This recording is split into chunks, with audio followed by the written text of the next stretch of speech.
मुसलमानों को रेंट पे दुकानें मत दें, रेंट पे घर ना दें, उनसे ना खरीदें। वहीं पर कुल्लू में जो एडमिनिस्ट्रेशन है, वहाँ के एसडीएम हैं, उन्होंने प्रेस कॉन्फ्रेंस की। उन्होंने मस्जिद का नक्शा सामने रखा, उन्होंने बोला बताइए हमें इल्लीगल क्या है। कभी भी ऐसा होते हुए नहीं देखा, बहुत बुरी बात है। बट मुसलमान भी तो ठीक नहीं करते, वो हमारे खाने में थूकते हैं, ये चीज़ भी ठीक नहीं है। तो देखिए इसके पीछे एक बहुत ही सिंपल और बहुत ही इम्पॉर्टेंट रीज़निंग है। पिछले 10 सालों से, यानी एक डेकेड से टीवी मीडिया के थ्रू जो ब्रेन वॉशिंग हो रही है हर एक इंडियन हाउसहोल्ड की। रात को 9 बजे जो ये न्यूज़ चैनल्स चलते हैं जिसमें थूक जिहाद, लैंड जिहाद, अब रेलवे जिहाद के बारे में बात हो रही है, तरह तरह के जिहादों के बारे में बात हो रही है। मुसलमानों को एक पर्टिकुलर कैरेक्टर की तरह दिखाया जाता है, लंबी दाढ़ी, स्कल कैप, एंड एक तरीके से इस तरह से दिखाया जाता है कि इनसे तो डर के रहना है, कि ये तो टेररिस्ट हो सकते हैं, ये तो आपकी बहू बेटियों को भगा लेंगे। ये ब्रेन वॉशिंग 10 सालों से हो रही है। 10 साल कुछ कम टाइम नहीं होता। एक आम आदमी, एक आम हिंदुस्तानी उसको रोज़ देख रहा है। तो आप सोच सकते हैं कि उसके मन में क्या जा रहा है, आप कैसे रोकेंगे उस ब्रेन वॉशिंग को। लेकिन जो सिस्टम है, कोर्ट है और सारी चीज़ें हैं, वो सब देख रही हैं, वो उन जी, तो आई थिंक पिछले 10 सालों में हमने ये ऑब्ज़र्व किया है कि democracy is not simply voting, it's a system of checks and balances, कि किस तरीके से सिस्टम जो है वो एक दूसरे को रोकता है। कि अगर कोई पॉलिटिशियन जो है वो ज़्यादा पावर एक्सर्ट करे तो जुडिशरी उसके ऊपर जाएगी, जुडिशरी के ऊपर एग्जीक्यूटिव रह सकता है, एग्जीक्यूटिव के ऊपर प्रेस रह सकती है। पर अभी हमने पिछले 10 सालों में देखा कि हर एक सिस्टम को इंडिया में अंडरमाइन किया गया है, जिसमें जुडिशरी भी एक है। Judiciary, in fact, is one of the major system that has been undermined, because of which media compromised है, judiciary compromised है, executive compromised है, पुलिस compromised है। तो कौन रोकेगा?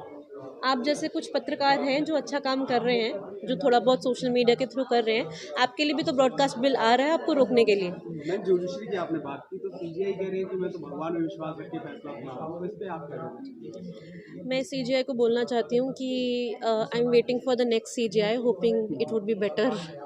आप लोग तो वहाँ ज़मीनी स्तर पे काम कर रहे हो, आपने बोला कि हम वहाँ 5 जगहों पे हैं, क्या लगता है वहाँ का ज़मीनी रिपोर्ट क्या है? देखिए, जो मुझे एक चीज़ सुनने में अच्छी लगी कि जब मैं वहाँ पे गई थी, मुझे लगा कि हिमाचल पूरी तरह से करप्ट हो चुका है। हिमाचली जो है, हर हिमाचली चाहता है कि मुसलमान भाग जाए, या फिर मुसलमान को लेकर बहुत ही एक बुरा स्वरूप है। पर मैं जब ज़मीन पे गई, वहाँ पे लोगों से बात की, जो आम लोग हैं, मेरे को वो चीज़ क्लियर हुई कि आम हिमाचली ऐसा नहीं चाहता। बहुत सारे लैंडलॉर्ड्स ऐसे हैं जिन्होंने अभी भी दुकानें खाली नहीं करवाई है। तब भी हिंदू ग्रुप्स जो हैं लैंडलॉर्ड्स को बोल रहे हैं कि आपके ऊपर फाइन लगाएंगे अगर आपने खाली नहीं करा। वो लैंडलॉर्ड्स को टारगेट कर रहे हैं। इरिस्पेक्टिव ऑफ दैट, लैंडलॉर्ड्स जो हैं वो टिके हुए हैं, वो साथ में सॉलिडारिटी के लिए खड़े हुए हैं। बहुत सारे ऐसे मुसलमानों से बात हुई, जैसे मैंने पालमपुर के जो कश्मीरी मुसलमान हैं उनके बारे में बात की, जो 40 साल से पालमपुर में दुकान लगाते हैं अपनी। तो उन्होंने बताया कि उनको कितनी सद्भावना मिली आसपास के लोगों से। लोग आए उनके पास और अभी भी आते हैं कि भाई आप चिंता मत करिए, हम आपके साथ खड़े हुए हैं। ज़रूर उनके मन में ये डर है कि डेमोग्राफी चेंज हो जाएगी, मुसलमान आ जाएंगे, बट हर हिमाचली ऐसा नहीं है। आई थिंक ये एक सेक्शन है हिमाचल का जो कि एक बहुत ही लाउड सेक्शन है, ये बहुत ही तेज़ सेक्शन है। They are able to mobilise themselves very well because of social media, और उनकी आवाज़ सुन के लगता है कि सारा हिमाचल यही चाहता है, जबकि ऐसा नहीं है।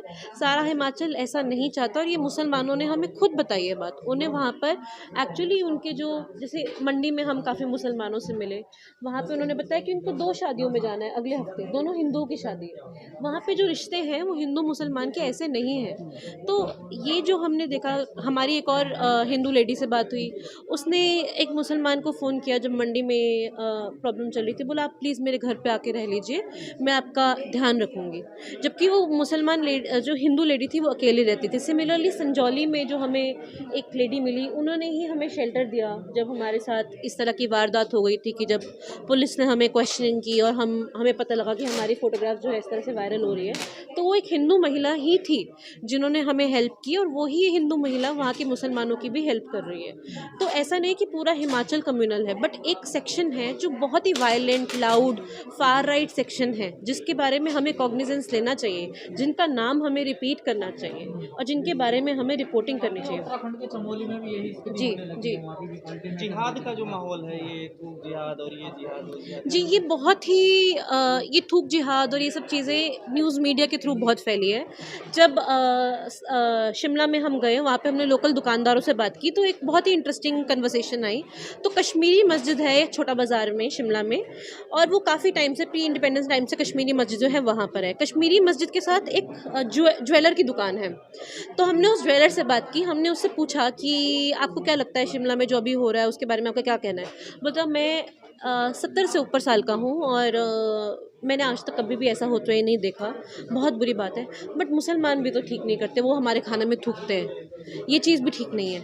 तो लोग विश्वास करते हैं कि ये थूक जिहाद जैसी चीज़ है, और ये I think it's very ridiculous, but somehow people are believing it, and we need to study why people are believing it.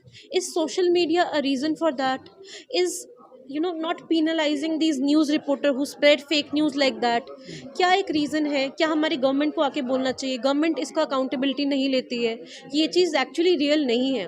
जैसे एक और मैं आपको वारदात बताना चाहूँगी, कुल्लू में बहुत अच्छा हुआ। कुल्लू में जो जैसा कि मेरे मित्र हैं कौशिक राज, उन्होंने बताया कि कुल्लू में किस तरीके से एक पैम्फलेट बांटा गया, लाइक 1 लाख से ऊपर पैम्फलेट बांटे गए, जिसमें कहा है कि आप आउटसाइडर्स, सो कॉल्ड आउटसाइडर, यानी मुसलमानों को रेंट पे दुकानें मत दें, रेंट पे घर ना दें, उनसे ना खरीदें। वहीं पर कुल्लू में जो एडमिनिस्ट्रेशन है, वहाँ के एसडीएम हैं, उन्होंने प्रेस कॉन्फ्रेंस की, उन्होंने मस्जिद का नक्शा सामने रखा, उन्होंने बोला बताइए हमें इल्लीगल क्या है। जब गवर्नमेंट ने इतना बड़ा स्टेप लिया, इस तरह से प्रेस कॉन्फ्रेंस की, झूठ को सच से अलग किया, दैट वे एक्चुअली जो नॉर्मल पर्सन है उसको समझ आया कि ये नहीं है। I think administration needs to take more such steps, they need to be proactive. और ये सिर्फ सीनियर लेवल के जो मिनिस्टर्स हैं उनकी जिम्मेदारी नहीं है, जूनियर लेवल के एसपी जैसे ऑफिसर है, कितनी सारी कंप्लेंट्स है जिनका उन्होंने कॉग्निजेंस नहीं लिया। हम जैसे बहराइच में देखें तो वहाँ पर निकल करके सामने आ रहा है स्टिंग के थ्रू, तमाम चीज़ों के थ्रू, कि पुलिस ने खुद बोला कि 2 घंटे का टाइम दे दो, हम खत्म कर देंगे, या इस तरीके से आ रहा है कि बीजेपी के लोग ही उसमें शामिल हैं। देखिए, बहराइच के बारे में मैं बात नहीं कर सकती, बिकॉज वहाँ पे मैंने रिपोर्टिंग नहीं की है। पर जो देश में माहौल है उसमें ये भी पता लगता है कि पुलिस, जुडिशरी, हर एक जो स्तंभ है हमारा डेमोक्रेसी का, वो अभी कॉम्प्रोमाइज़ हो चुका है, तो उससे भी पुलिस अछूत नहीं है। तो अब उससे ज़्यादा मैं क्या बोलूँ उस पर। अच्छा, व्हाट्सएप यूनिवर्सिटी पे आप क्या कहना चाहिए, कैसे बचा जाए? जी, व्हाट्सएप यूनिवर्सिटी के ऊपर मैंने एक बहुत शानदार रिपोर्ट की है, मैं आपको भेजूंगी उसको। इंडियन इलेक्शंस के ऊपर जब इलेक्शन चल रहे थे तो मेरी रिपोर्ट आई थी, तो उसमें मैंने बीजेपी के जितने भी व्हाट्सएप ग्रुप्स हैं उनको इनफिल्ट्रेट किया। कुछ 400 से ज़्यादा ग्रुप्स हैं, उनके अंदर हम गए, वहाँ पे देखा कि किस तरीके से व्हाट्सएप पे प्रोपेगेंडा फैलाया जाता है। एक सरोगेट कैंपेनिंग होती है, लाइक ना व्हाट्सएप उनको लेबल करता है कि ये पॉलिटिकल ग्रुप है, ना ही उनको बताया जाता है कि ये एक पर्टिकुलर पार्टी से लिंक ग्रुप है, और उसके ऊपर भरपूर प्रोपेगेंडा फैलाया जाता है। जैसा कि हमारे जो पैनलिस्ट है रमनदीप कीर्तन, उन्होंने बताया कि उन्होंने बहुत सारा देखा कि ये कर्नाटका और हिमाचल से न्यूज़ आ रही है, and they were not able to understand कि why this is coming during the Haryana elections, but now it is clear that using WhatsApp, using social media, using meta platforms that ऐसा क्यों हो रहा है? देखिए, कांग्रेस की सरकार का इसमें बहुत इंपॉर्टेंट रोल है। जब संजौली मस्जिद का विवाद शुरू हुआ तो मल्याना में एक छोटी सी फाइट से शुरू हुआ। मल्याना की फाइट को लेकर जो हिंदू है मल्याना से, वो कांग्रेस के काउंसलर है नरेंद्र ठाकुर, उनके पास गए।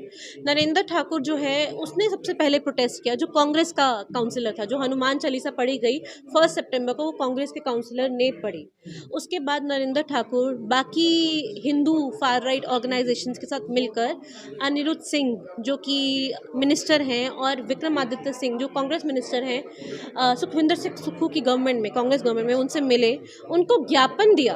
उन्होंने उनको बोला, ये उनकी फेसबुक पे है, आप देख सकते हैं, उनको ये बोला कि आप जो है ये मुसलमानों को यहाँ पे ना आने दें, बाहरी लोगों को आप यहाँ पे ना आने दें। एक तरीके का इतना डिस्क्रिमिनेटरी थिंग जो है वो उन्होंने चीफ मिनिस्टर को सौंपा, और उसके बाद ही इसमें असेंबली में बात की गई। अच्छा, आइडेंटिटी वेरिफिकेशन की बात की आपने, उस बारे में आप क्या कहेंगे? बार बार उसको रिपीट मोड पे लाया जा रहा है। दी आइडेंटिटी वेरिफिकेशन जो है, देखिए मुसलमान तो इसलिए करा रहे हैं बिकॉज उसको डर है ठीक है, उसको लगता है कि मैं मर जाऊंगा, किसी को पता भी नहीं चलेगा, तो इसलिए वो पुलिस के पास जा रहा है। हिंदू लोग इसलिए वेरिफिकेशन करवा रहे हैं बिकॉज उनको लगता है कि भाई जो फार राइट हिंदुत्व ऑर्गेनाइजेशन है, नॉट ऑर्डिनरी हिंदू, वो इसलिए बोल रहे हैं, उनको लगता है बांग्लादेशी रोहिंग्या आ गए। पुलिस इसलिए करवा रही है because they want to have an estimate of people कि कितने लोग हैं कितने नहीं हैं, but the process of that is very unconstitutional I would say. जिस तरीके से उनका आधार कार्ड रख लिया जाता है, वेरिफिकेशन की वैलिडिटी है कि 6 महीने की वैलिडिटी है, कई टर्म्स में 3 महीने की वैलिडिटी है, कहीं पर 4 महीने की वैलिडिटी है, तो ये चीज़ जो है बार बार जाना, उनका आधार कार्ड रख लेना, अब कैरेक्टर सर्टिफिकेट की मांग करना, ये अनकॉन्स्टिट्यूशनल है। ये किसी और जगह पे हो रहा है तो मुसलमानों को हिमाचल जाने के लिए करने की क्या ज़रूरत है, आप मुझे बताइए। अच्छा, क्या लगता है जो हिमाचल के बारे में लोगों को परोसा जा रहा है, जो वास्तविकता है, बहुत अलग है? नहीं, वास्तविकता से तो अलग नहीं है। देखिए, सिचुएशन तो स्टेट में ख़राब ही है, ऐसा नहीं है कि बहुत सही है, ये तो हमने खुद देख लिया। बट ये है कि हमें एक और चीज़ भी हाईलाइट करनी चाहिए कि यहाँ पे सद्भावना भी है। जैसे जो हमारे पास यहाँ पे पूर्व मेयर आए, उन्होंने शिमला में सद्भावना मार्च निकाला, सिमिलरली मंडी में भी एक सद्भावना मार्च निकला। तो ऐसा नहीं है, citizens on ground are coming out and वो ये बोलते हैं कि हिंदू मुस्लिम में सद्भावना रहनी चाहिए, तो हमें उस चीज़ को भी हाईलाइट करना चाहिए because this is equally important. जैसा कि उन्होंने बोला कि उनकी फोर्सेस ज़्यादा स्ट्रांग है, हमारी फोर्सेस कम है, तो इट्स इम्पॉर्टेंट कि मीडिया उनको सपोर्ट करे। आपने अभी खबरों में बने रहने के लिए फोरम 4 को सब्सक्राइब करें और नोटिफिकेशन पाने के लिए बेल आइकन दबाएं।